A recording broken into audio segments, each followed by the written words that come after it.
Did Will. The Story of People podcast for another week returns with one of my favorite broadcasters of all time. I'm an Ontario boy, Southern Ontario boy, living in Vancouver now. I had to adjust to the Vancouver style of broadcasting when I moved out here like 18 years ago. But before I moved out here, Joe Tilley, CFTO, CTV Sports. Welcome to the show. Now the host of the Great Canadian Sports Show on YouTube and Facebook Live. Welcome to Did Will, the Story of People podcast. That's a nice picture. Thanks, Brent. Good to have you on, buddy. Yeah, it's an older picture, but that's good. Yeah, that's great. It's the picture that's on there. It's an older picture though. But yeah, so I had about a 35-year run at CFTO CTV, so that was pretty good run, especially in this day and age, right? Oh my God. And it's just so the broadcasting and just the world in general of content creation has just changed so much that we still have our news broadcasts and we still have our sports and all the rest. But there was something special about your broadcast team coming through that process. Yeah, it was amazing. CFTO and Lance Brown and everybody, Tom Gibney and Gail Smith and everybody that was there at that time. Oh my gosh. Yeah. Like all the way back. Like it was just it was so much fun. And just from a personal standpoint, you guys always covered WrestleMania. You were the only ones. Big everything, especially when it was Toronto, right? We had to cover it when it was Toronto. I just thought it was hilarious. I remember going to a bar in Port Perry, Ontario, watching WrestleMania 4 at Crandall's, and then going on the news that night, and it was like, and WrestleMania happened tonight. I'm like, how is CFTO covering WrestleMania? It was just amazing. So it was just as a kid growing up, it was like it gave weight to my love of whatever that was. Okay, so we had a show called Sports Beat Today back in the early 90s. And WrestleMania was coming up, and we did an interview with Hulk Hogan. Wow! And so our producer Mike Ongarato had a really nice effect. What he did is he put up, you know how you'd have a green screen behind you. You would see a little, yeah. And the weatherman had a green screen, and he did that kind of stuff. Well, we had the whole wall became a green screen. The whole wall. And so we had Hulk Hogan projected on the entire wall when we were doing this interview with Hulk Hogan, because it's big. It's WrestleMania. Yeah. Put Hulk up there. So we did it. It was pretty cool. It was one of the more fun interviews we ever did for the show, no doubt about it. And Hulk is so animated, right? I know. At that time, especially, it was so over the top. So for everybody, listening around the world, I mean, this show is growing, which is wonderful. But why don't we tell everybody what you do, man? What are you doing now? What do you currently do right now, Joe? Well, we have a show. It's called Joe Tilley's Great Canadian Sports Show, and it's an internet show. Obviously, that's what all the shows are these days. But and so what happens is I have a guest every week, and every week, it's somebody, either a current or former broadcaster, a current or former athlete, or current or former coach. For example, Scotty Bowman, Lennox Lewis, Donovan Bailey, Paul Henderson. We've had tons and tons, 152 guests. Recently we had Dan Schulman, and Jeff Merrick was on the show, and Bob McCown is coming up this week. So that must have been an adjustment. I like to talk to people in broadcasting that were used to a structure. We'll get into the did portion, but as you're doing this now, the undertaking of going onto Facebook Live, going onto YouTube, and kind of getting out of that comfortable space that you discussed earlier about, people would do all these things for you, and now you have to kind of produce it yourself, and it must have been a huge undertaking. But with your history in broadcasting and the people that at least it probably would have been a little bit easier booking guests and having people come on to be able to talk. Well, the producer for the show, his name is Vic Virgilio. And Vic used to be an editor and / camera person, and he's done it all, right? He for Dome Productions, but he also worked at CFTO, CTV, and I was started doing my show, and he called me up one day. He says, "Joe, I want to produce your show." And I said, "Okay," because at that time it was kind of just before COVID. Yeah, and we were doing it live, and we were doing it live anyways. We do it live anyway, but we were doing it in person, at a bar. And so Vic came to watch the show, and so he thought, this is great. He says, "What? But I'd like to add an element to it. I'd like to produce it for my place, so I don't have to walk around hauling equipment, et cetera, et cetera. And I'd like to, we can do it anywhere, and you can have your guests can be anywhere, so you don't have to be in a specific location." Yeah. And that worked out just about the time that COVID started to hit, and it was crazy, the timing of it, but it worked out well because, we had Boris Salming from Stockholm, and we had, I've had guests in Melbourne, Australia. I've had guests all over the planet, right? Yeah. And you can do that because the technology is there. Well, I liked the early incarnation of the show where you were still doing sports highlights kind of on the tonight, and then you would do, is there any legal aspect to that? I did want to ask you about that question, because you were kind of in front of a TV and there was some highlights, but is there legal ramifications to doing that? I still do it. I'm just curious how you do it, So what I do is I run highlights, and it's kind of like it's like, I think probably a few factors. One of the factors is that because of my time in the business, because of the connections that I have, but it adds value. It's a value proposition for, the leagues. Yeah. It's a value proposition for, the networks that are promoted as a result and everything else. So I get to use some of the stuff. I actually shoot myself. I go to the fights, sometimes, and I'll shoot them myself. And sometimes I have other people that shoot stuff for me. And then some of the highlights I just I grab from the highlight packs and whatnot. But I air the highlights, and it works out. Do you get so? Do you have like a when you're accessing those highlights? So is there like a, I don't want you to give away any secrets, but is it common? Anyone can just grab them and then start their own show? They're available for everybody. If you're starting your own show, you might get some pushback from the various leagues and various networks, because it's just, you might get some pushback. But I think the way I do it, and sort of the connections I have, and a lot of the people who I have on the show, for example, are from the networks. Ron McLean, sure, Jeff Merrick, Dan Schulman. Like, it's like Ken Reed. It's like, these are people that are connected to, and when we run their stuff, we run highlights of their career and everything else. It's promotional for them. It's promotional for the network to a degree, and people are used to watching me run highlight packs of local sports. Yeah. And if you're not aware, I'm in Toronto now. I don't know what it's like in Vancouver, Brent, but in Toronto now, it's you don't get it most stations don't have local sports at all. They'll have a news anchor reading a short voiceover. You're right. That's a great point. That's a great point. So there's no more local sports, period.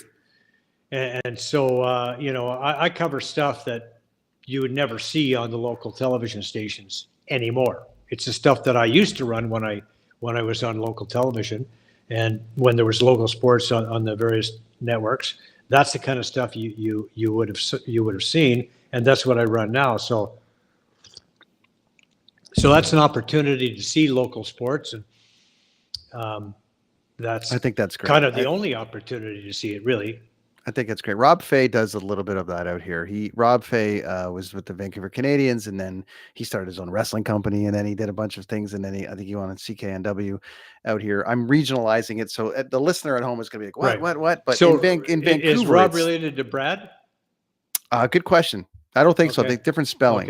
Okay. But it's just for people listening at home, like where Joe, like as I said, mentioned, CTV is like our biggest. I would say our biggest network nationwide across the country, or at least equivalent to one of the big three in America: NBC, ABC, there was CTV Global. CTV was the biggest network as far as I was concerned in Toronto and their sports department. But Joe would always have like a local flair to it. And out here, there's a little bit of it, but it's definitely with the change of broadcasting, with the change of people and the way the news is presented, the way things are presented, there just doesn't seem to be enough time for it, as well as local programming. So kudos on you for keeping that going. And I'm sure it's the young athletes appreciate it as well, which is key. Yeah. And you know what, when there's, when it gets to crunch time and the OHL, the AHL, I'll run some highlights of that stuff. I throw some tennis on there. I mean, it's all kinds of stuff is covered. I cover some of the MLS stuff that you wouldn't see anywhere else. And so it's, Craig Forrest. There's another guest I had. Craig Forrest. Yeah. Mm-hmm. So anyway, it's my show is just me and somebody and it's an interview format. And once in a while, I'll have a couple of guests on, like, we had Gabby Boudreau and Mark Curtin and a few other, and Brad Smith on at the same time type thing, talking hockey and back in their Maple Leaf days and stuff like that. And so we've had, more than one guest on occasion, but generally speaking, it's me and a guest, and that's the show.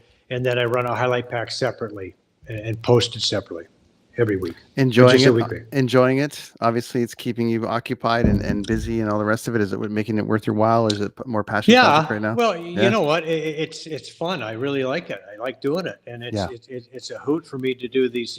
I get a chance to talk to some of my heroes. I did a sit down with Frank Mahovlich. Okay, so when I was a kid, Frank Mahovlich was my hero. Like, and so Frank, as I mentioned, most of my guests are via internet, and we do something called vMix. It's like a Zoom style format, so my guest can be anywhere. But Frank didn't have an iPhone. Frank didn't have an iPad. Frank didn't have an internet system that he could do the show on. We had to do it in person. So we did it at his favorite restaurant, and we sat down and did the piece there. It was great, and he was just amazing, and such a great guy and a gentleman and a real quality individual, and and being my hero too. It was one of the fun stuff. So I get to do stuff like that, we've had Wendell Clark, and we've had Rick Five, and Scotty Bowman was crazy, the stories that he had, and we've had a lot of different guests, and and covered a lot of different topics, addiction, and we covered mental health. We had Ron Ellis talk about his journey and his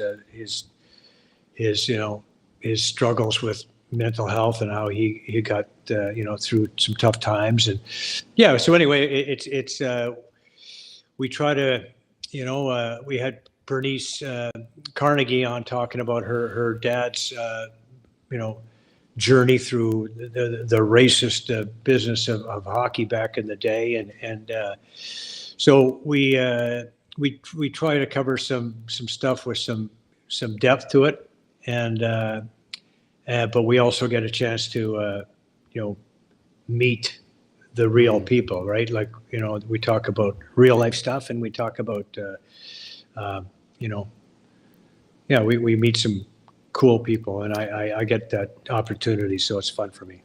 Well, being and right now too, especially being an independent journalist, like, you get to create your own content. So you get to carve that out any way you want to. You get to speak to these people. It's it's so much fun. I want to dive into how you did it. So how did you do it? We know the show came together based out of as you said, prior to COVID, but can you walk me through a little bit of your journey into broadcasting, into CFTO, CTV, and sort of the departure from there and where you've landed now?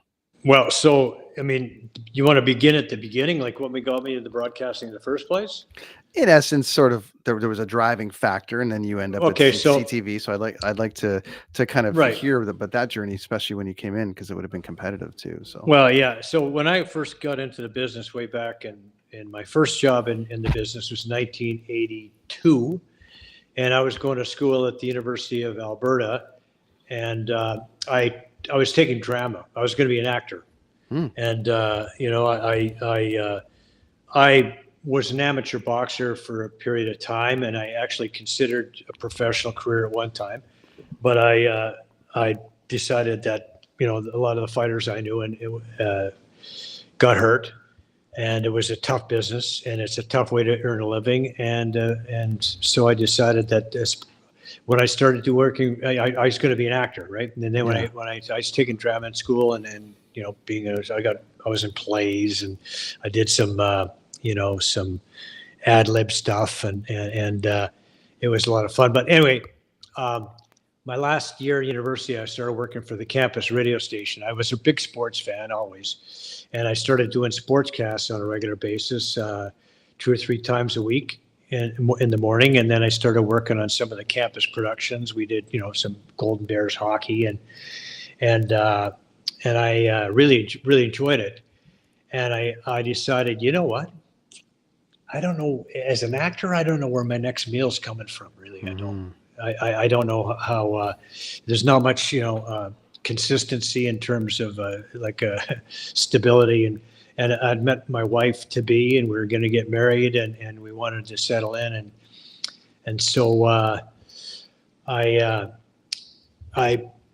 started putting tapes together, decided, you know what, I'm going to do this. I'm going to be a sportscaster. And so I went to CFRN, which is a CTV affiliate in Edmonton, and I talked to Al McCann, who was a sports director at the time, and he sort of talked about what I would need to do. And he said, and I talked to a few different guys, and they all said the same thing. Basically, you got to pay your dues, right? You got to pay your dues. You got to find a place. You got to start small, and you got to,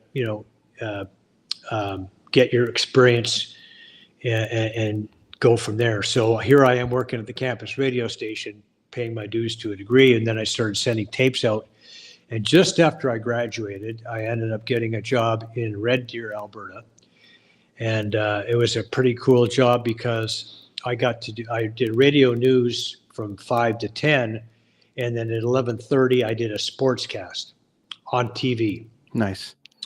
So that was a great opportunity. Plus, Red Deer is halfway between Edmonton and Calgary, so it's a place where people, get to see me a little bit. I get a little bit of exposure because, to me, the dream job would have been Edmonton, like being the new Al McCann, right?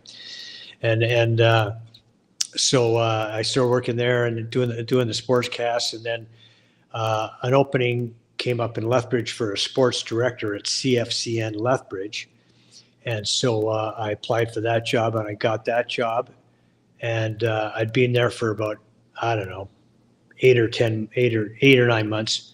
And I decided to send a tape to Pat Marsden just for shits and giggles, right? I didn't expect to get hired at CFTO TV Toronto, but my goal was to introduce myself to Pat, who would be a guy who would have a lot of contacts across the country, who would have some good ideas about a direction to follow, like where my next move might be. I mean, whether it be Yorkton, Saskatchewan, or whatever. Maybe Pat would be able to give me some guidance. So I sent him an audition tape, and he got the tape. And the next day, Fergie Oliver, who had been at CFTO for 22 years, quit. He went in and told Pat that he was doing Blue Jays baseball. He didn't have time to do the nightly sports show anymore, and so he was packing it in. So Pat had just seen my tape, and he phoned me up and he says, "Well, this is the way this business works." He said, "We have an opportunity here in Toronto," and he said, "I like your work, and I think you can slide in and fit in nicely." So Wow. They flew me into Toronto for an interview, and I got the job, and the rest is history there, I guess.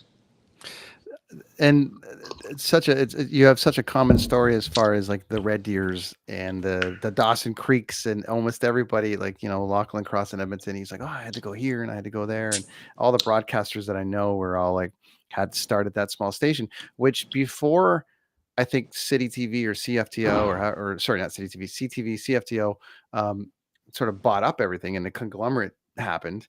There was a lot of independent places that were allowed to spread their wings a bit and have their individual programming. What a great way, like in Red Deer, to be able to do that. I remember growing up in Ontario and we had like Peterborough. I mean, geez, that station was amazing. And the new VR in Barrie, I had Carolyn Frolic on a couple episodes, like last year on the show, and she was at the new VR in Barrie, and I remember that. I loved that station, and all the independents that we grew up on were amazing, and those very independent sports shows were always so fun. Right. And, it's such a subjective business, because I remember when I was just, at university and sending tapes out to radio stations and having them turn me down. And I was talking to Dan Schulman on the show when he was on a couple of weeks ago. And we talked about, his first job was in Barrie. He brought Barrie up, and he applied for a job in Toronto and was told basically, you just haven't got what it takes to work in this market. And I remember getting the same thing. I sent a tape to a guy, and I went down and did a physical audition there. And the guy said to me, he says, and this is a place called CFCW. And it was a radio station outside of Edmonton, a place called Wetaskiwin. But there was a significant Edmonton-based audience because they were a country station, and country music is pretty popular out that way. It always has been. And so the guy there said, yeah, you know what, you just haven't got what it takes to work in this market, to me, right?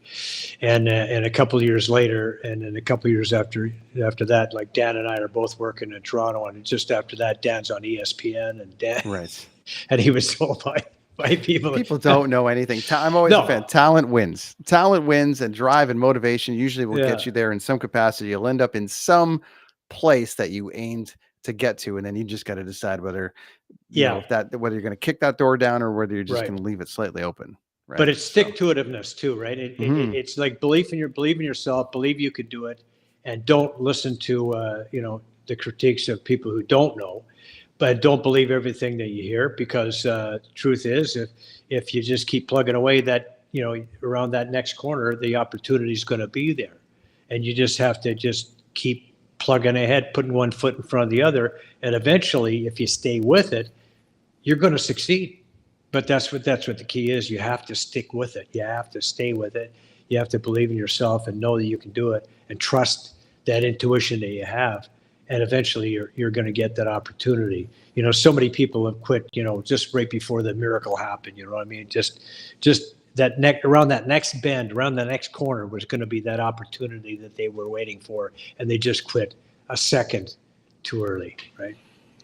Joe Tilley, host of the Great Canadian Sports Show here on Do Did Will, the Story of People podcast. Get back to that segment of CFTO. You get the job, you roll in. It's a big deal. I mean, it's the biggest Toronto news station, as we mentioned, or at least one of the top three.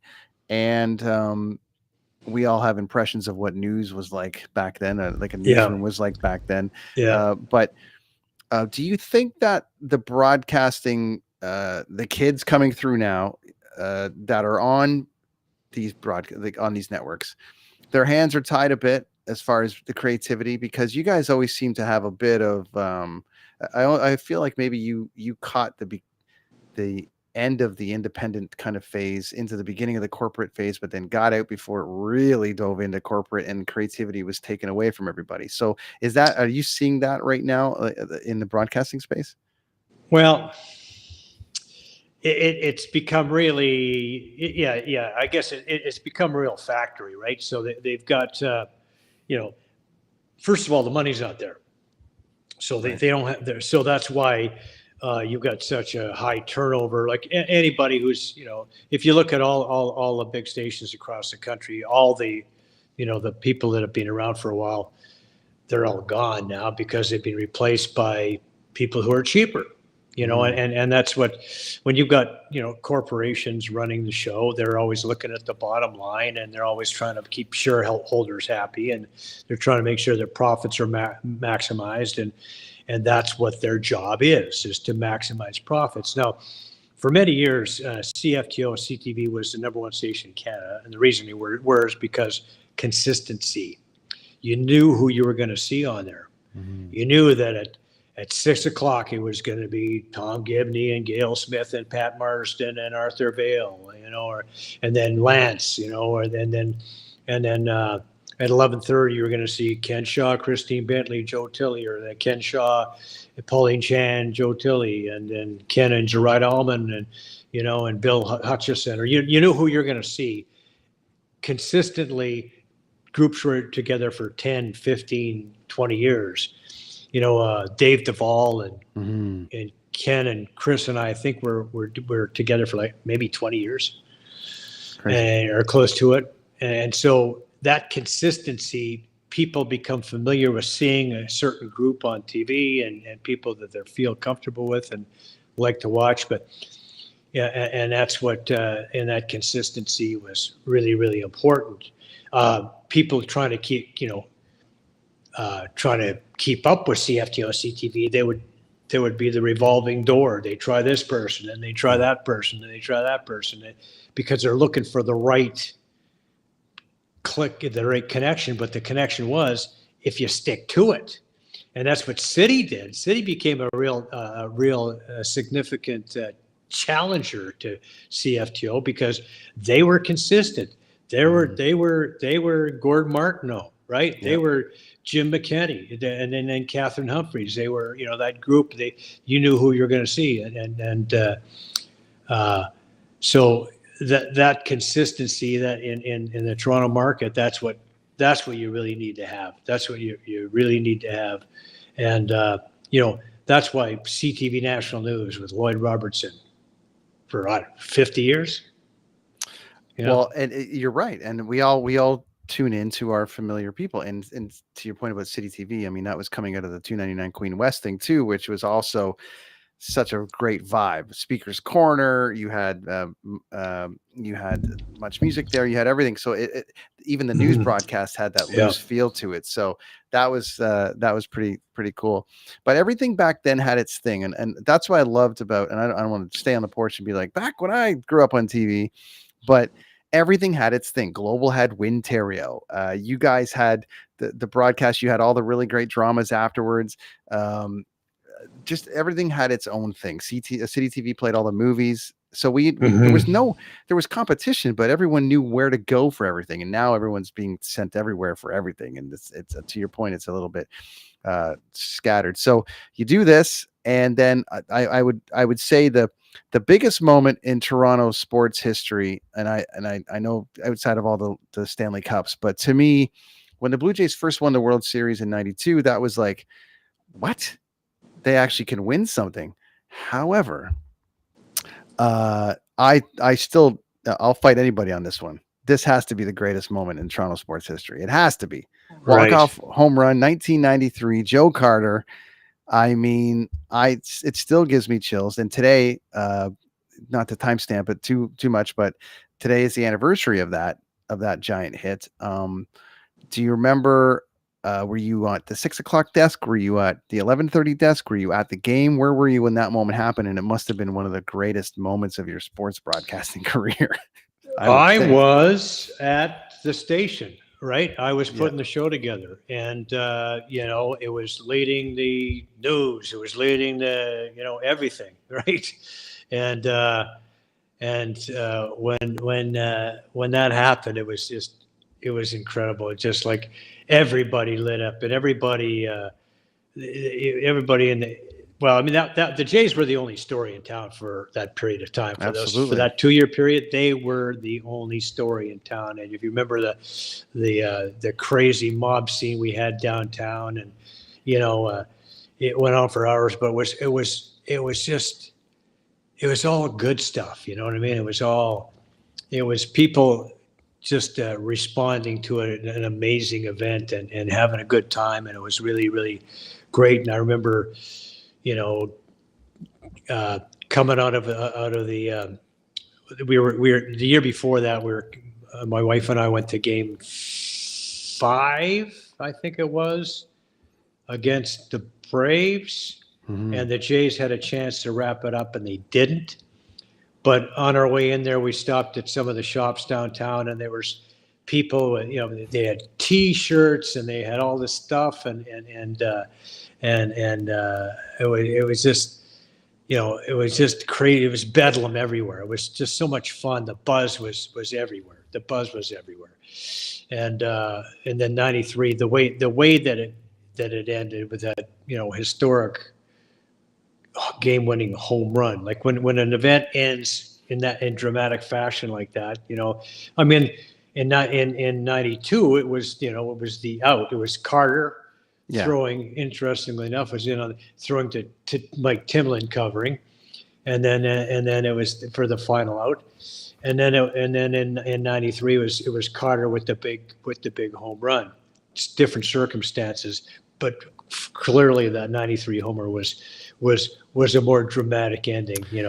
Do you think that moment solidified Toronto around the world, or at least internationally, but in North America? Because take hockey still at that point, there wasn't really a TV deal. Like, I mean, Leafs winning the cup and all these sort of things, great.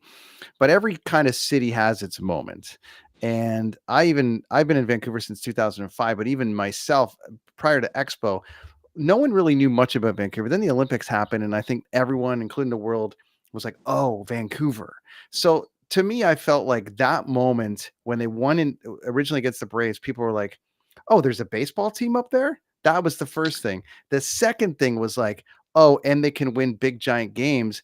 Do you think that put Toronto on the map around the world? Because then we had the Raptors afterwards. We have all this stuff kind of follow in after. Well, I'd say probably, when it comes to putting Toronto on the map around the world, I would think that the Raptors would have had a bigger effect than the Jays, even because, well, I mean, it's still really, baseball has kind of always been a North American thing, whereas basketball is pretty much a global thing. And hockey's, it's got its pockets around the world, but really it's a Canadian thing more than anything. So, but when Bob Costas was calling that game in '92, and his line was, for the first time in history, the World Series trophy is heading north of the border. That was great. And that was a pretty cool call. It was a pretty cool moment, and it made you feel, this is something really cool. It was very special. It was very special. And obviously it would have been a fun moment for you in broadcasting. So you got the podcast. You're currently being warm in the South right now, but what's the plan, sir? What will you do next? I'm just going to continue doing this, right? Like, I like this particular gig.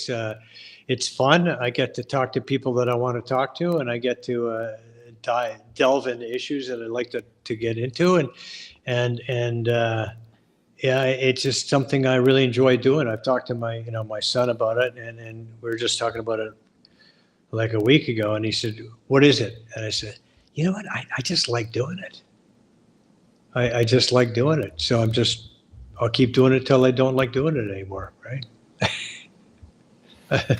Well, you're doing a wonderful job, and I think it's amazing for independent sports, and for just the fact that you're still out there doing it, and just doing it on your terms, and keeping it out there, keeping that face out there that we grew up with and loved, and that voice. And Joe, I really appreciate you making the time to come on Did Build a Story People podcast today. So where can people find you online, man?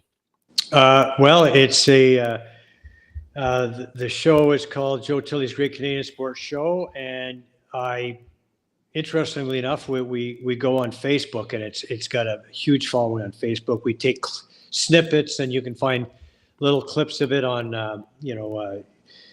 Instagram, Twitter, X, I should say, and Sure. YouTube. We have all our past shows are easy to find on YouTube, and we do like a lot of clips from the show, and we do a lot of shorts, and I do other things too, like I've done a series of items called In a Nutshell, and in a nutshell, who is Wayne Gretzky? Who is Michael Jordan? In a nutshell, who is